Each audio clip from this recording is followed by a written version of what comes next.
heroísmo puede justamente proveer niveles de bienestar y salud. Bueno, y acá tenemos las operaciones comunitarias, pero antes de esto, vamos a ver algunos ejemplitos. No los dejo sorprender, es increíble.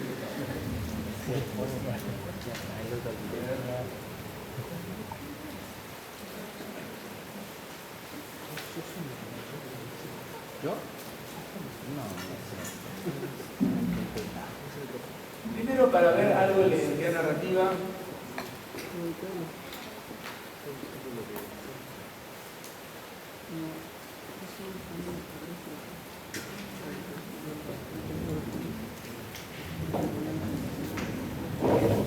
vamos a ir por cualquier lado, pero...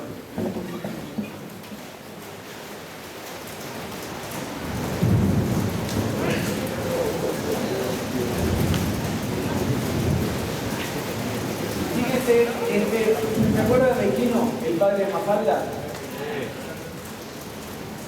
Fíjense este chiste sobre un jubilado. La señora lo mira, preocupada, el gatito también, el señor está preocupado. Fíjense lo que hace esta mujer. Agarra fósforos, los prende, grita fuego, socorro, incendio, auxilio. Él toma agua, apaga el fósforo, se ríe, sale cantando victorioso. Y ella le dice al gatito: bombero jubilado, pobre, hay que ayudarlo a que no extrañe tanto su heroísmo.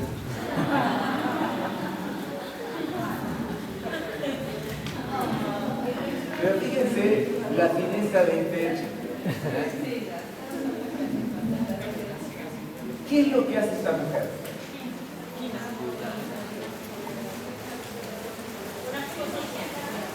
¿Qué es lo que era antes? Apoyo donde está ahí al lado.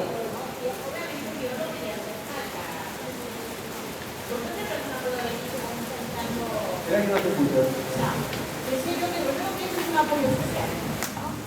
Luego la mujer se identifica con lo que ¿no? Y en este caso la mujer se da un lado, ¿no? Que ya habrá partido con el alejar de las actividades de bomberos. Y bueno, buscar una estrategia para recuperar otra vez el sentido. Recuperación de sentido, ¿no? Y de algo que tiene que ver con el sentido, que es el valor de lo que hicimos. Es decir, una de las preguntas que yo le hago a la gente que está por jubilar es ¿en qué punto ustedes piensan que su trabajo fue heroico? ¿No? ¿En qué medida sienten que su trabajo fue heroico?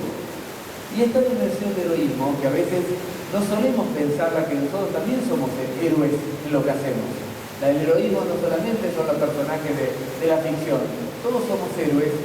Y en realidad creo que ahí hay un punto muy interesante que tiene que ver cómo el sujeto construye cierto nivel de...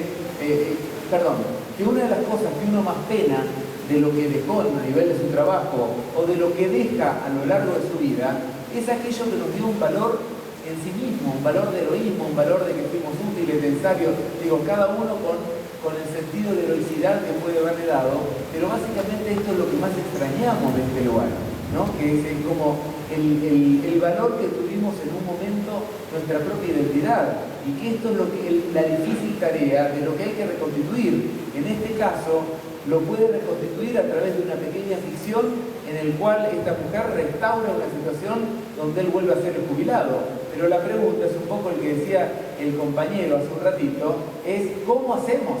¿No? Es tu pregunta recién, cuando vos la dijiste, bueno, este chiste apunta a esto. ¿Cómo restablecemos algo cuando este tipo probablemente no encuentre algo similar o sí, o tenga que repensarse y reevaluarse y encontrar lugares de deseo, de control que lo vuelvan a empoderar y encuentre un nuevo sentido de sí mismo? ¿Algún otro comentario de esto? ¿Vos ibas a decir algo?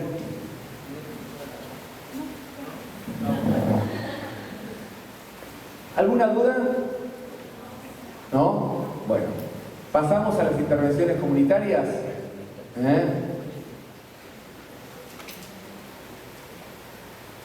La intervención comunitaria acá la vamos a pensar desde el empoderamiento y concretamente Fíjate, acá Marga, empezamos con esto que vos decís, promover una cultura del empoderamiento, del envejecimiento.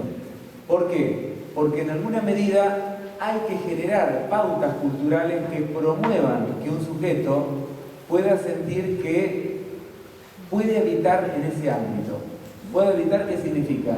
Que su vida tiene algún sentido.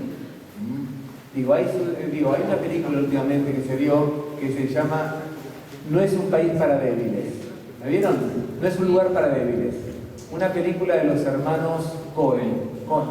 Sí. No se los recomiendo, es pésima la película. Pero de todas maneras, lo que aparece es... ¿La viste? ¿Te gustó? Bonito ¿Alguien la vio? ¿Te gustó? ¿Sí? A ver, contá qué te gustó. No, pues todo el mensaje, a mí me gusta mucho cómo dirige. A ver, no te escucho nada. Todo el mensaje, o sea, me gusta mucho cómo dirigen los hermanos. Porque no sé. Bueno, ya. Solo me gustó, Pero en relación a la película, a esta cuestión de no hay lugar para débiles, ¿cómo lo viste? El mensaje que te quedó. En realidad es la historia. Es del 2006 esa película, yo la vi para entonces y ya no me acuerdo bien. Bueno, es un lugar donde hay un criminal que es una bestia salvaje, que no tiene ningún tipo de miramiento de nada, y hay un hombre, un varón, que es el antiguo sheriff, y que lo que siente es que sus tácticas, sus estrategias para poder manejar la sociedad ya no sirven. Y en realidad está ahí como queriendo seguir jubilar, pero con una cosa muy melancólica y muy negativa acerca de lo que significa esta nueva etapa. Pero básicamente, de hecho hay una investigación sobre esto publicada en un journal, donde en realidad aparece el lugar del varón, ¿no? Donde la potencia física parece que ya no tiene lugar en este nuevo orden, y esto le genera como una autoexclusión. Generar una ideología potenciadora de la vejez, es decir, la gerontología positiva en este sentido aparece como una de las estrategias de empoderamiento a nivel comunitario. Formar una conciencia política de sí, que era lo que decía el compañero, como grupo con reivindicaciones comunes y con necesidades particulares. Forjar nuevas representaciones de la vejez en la comunidad, porque no solamente implica trabajar con los mayores, sino trabajar con el resto de la comunidad. Co-construir con los adultos mayores y con otros espacios de participación social, acompañar al apuntalamiento en la comunidad y posibilitar la productividad social. Productividad social no significa productividad económica. Exacto, significa que podamos pensar, y esto es importantísimo con los viejos, cuando hablamos, ¿se acuerdan? Cuando hablábamos del ocio y todo esto, que hay otra forma de productividad que la productividad social. Y por eso, en estas cosas, es importante los nombres. Cuando uno habla de productividad, tenemos que cambiarle el nombre y decir productividad social. ¿Por qué digo esto? Así como en algún momento hablábamos de no hablar más de asilo, porque asilo implica un modelo asilar que ya no queremos que sea, y en alguna medida cuando una institución diga yo soy un centro gerontológico, una residencia, y uno diga no, eso es un modelo asilar, lo tuyo no corresponde a lo que se debe, necesitamos pautar para arriba con un nuevo lenguaje, con una nueva narrativa, acerca de lo que nosotros pugnamos porque esto sea. Entonces, en este punto, decir, bueno, no es productividad la que ustedes creen, hay una productividad social que va más allá del lucro, y que tiene que ver con los niveles de intercambio, de solidaridad que se puedan dar, con cosas que nosotros podamos ir definiendo. Yo en este sentido, una cosita, yo me autoricé a muchas cosas que antes no me hubiese autorizado. ¿Por qué? Porque yo veo que son útiles en la práctica, como por ejemplo ponerle nombres a cosas. Antes me parecía que era como una petulancia de mi lado. Y por momentos lo que dije es que cuando la gente encontró esa palabrita y esa palabrita funcionó, metámosle para adelante.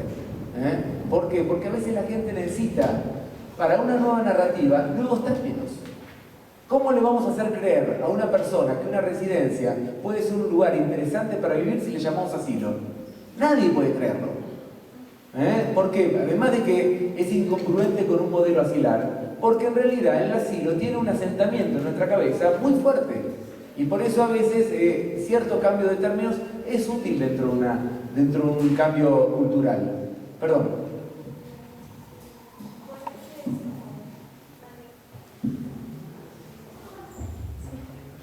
queda como una precisión, una pregunta que me surgió, ¿no? Yo, parte de mi trabajo, lo estoy fundamentando en la teoría del envejecimiento exitoso, ¿no? De la UCA, y ellos hablan de este pilar, ¿no? Del compromiso activo con la vida. Y ellos decían, o bueno, ellos dicen que la persona se tiene que mantener productiva, proactiva, ¿no? Pero el conflicto es, bueno, no tanto conflicto, sino que ahorita ya hay en que es productividad social, como para evitar este planteamiento que se enfoca en la producción económica, ¿no? Entonces, bueno, era solo como esa precisión que me cayó. No, que era la cuestión del Estado. Lo que pasa es que toda la cuestión del envejecimiento activo y exitoso está inclinada también al mercado, ¿no? Entonces, o sea, por eso esta cuestión de buscar empleo para las personas mayores, cuando ni siquiera te preguntan, ¿no? O de estar pensando nosotros también como gerontólogos en que el empleo, ¿no? Es dañino, ¿no? Cuando hay otras formas de productividad social, Que es el voluntariado, que puede ser voluntariado, las actividades, las redes comunitarias, todo lo que se hace en comunidad. Y ya ustedes han mencionado también las primeras fiestas, padrones, tiene una lógica social, ¿no? El ocio mismo tiene una lógica. Aunque a mí no me gusta mucho el término ocio, porque siempre lo asocio también a eso que me decía mi abuela, que no me gusta, pero me gusta el uso del tiempo libre, es mi uso del tiempo libre, ¿no? Entonces yo creo que va también con esa cosa. Fíjense que muchas cosas las vinculamos con el mercado sin darnos cuenta, ¿eh? Hay una investigación, ¿y vieron? No, me parece que están pasando, pero nadie sabe quién le toca. ¿Alguien quería hablar? No. Esto que vos decís, productividad social, creo que tenemos que justamente pautarla mejor, qué significa, y uno de los puntos que el otro día leí algo que a mí me gustó, que decía, ¿cómo construimos un ideal del envejecimiento? ¿Qué ideal sería posible? Y uno de los que, lo que traía un americano, que ahora ni me acuerdo ni siquiera el nombre, es el ideal del desarrollo humano. Fíjense, desarrollo humano, ¿por qué? Porque ¿acaso no es ser productivo? No con el otro necesariamente, conmigo mismo, si yo aprendo, si yo sé más de la vida, si yo la aprendí a pasar mejor. Es decir, hay productividades que salen totalmente del lugar del mercadeo y me introducen en una dimensión donde, en realidad, y esto, porque un ideal cultural no puedo traerlo de los pelos, lo traigo de alguna base de una sociedad y donde el desarrollo permanente de uno mismo es algo creíble. Es decir, fíjense que volvemos a la idea de la educación como un camino para sí mismo, porque fíjate que el voluntariado Eckert, que es un sociólogo americano, dice que a veces la actividad lo que tuvo como fuerza es que era lo más parecido al trabajo. Y el voluntariado también. Por eso ayer yo decía que el voluntariado lo tenemos que desgajar de esta lógica de trabajo que se parece al trabajo que uno hacía antes, sino del desarrollo personal. A mí no me importa si sos productivo en términos de que generás ganancia de que te quedaste a cuidar a tus nietos, entonces tus hijos pudieron salir y esto genera la ganancia del sistema. No importa tres pepinos. Yo tengo un ideal que tiene mucho que ver con un ideal griego que llamaban ellos la escorqué, que es el ideal del hombre cuando una persona puede dejar de trabajar y hacer cosas para la alimentación y puede pasar a ese desarrollo máximo que es hacer cosas para uno mismo.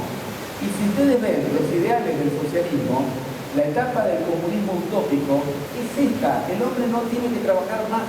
¿Por qué? Porque el hombre se va a dedicar a la cultura, al arte, a cosas lindas.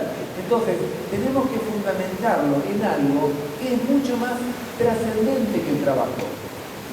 ¿Por qué? Y por eso yo digo, yo insisto con la jubilación. Por más que vemos que hay gente que le pasa mal con la jubilación, yo insisto, ¿por qué? Porque tiene un ideal que es muy interesante, que la gente pueda vivir para otra cosa que para deslomarse, para juntar los manguitos para poder vivir, que es lo más parecido a los animalitos. ¿Qué es lo que hacen los animalitos? Van y buscan a ver qué comen. Nosotros lo hicimos más complicado, pero vivir para disfrutar y vivir para crecer, y esta noción de crecimiento que tenemos que meterle o sea, de desarrollo humano, es un muy lindo ideal. Si a los que les interesa yo les puedo mandar el artículo porque es un artículo muy inteligente, como va construyendo las dimensiones del ideal. Bueno, es una pregunta, pero ahora me surge otra después de lo último que acabas de mencionar. ¿Podríamos entender ¿cómo lo mencionaron? Capital social.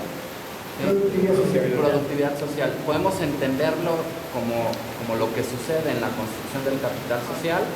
¿O más bien estaría más apegado a lo que plantea Rogers y Maslow, con este asunto de cuando las necesidades satisfechas. Ajá, están satisfechas y entonces llegamos al último escaño, que es la autorrealización? Excelente. ¿Con Es lo mucho último más o con claro. lo primero?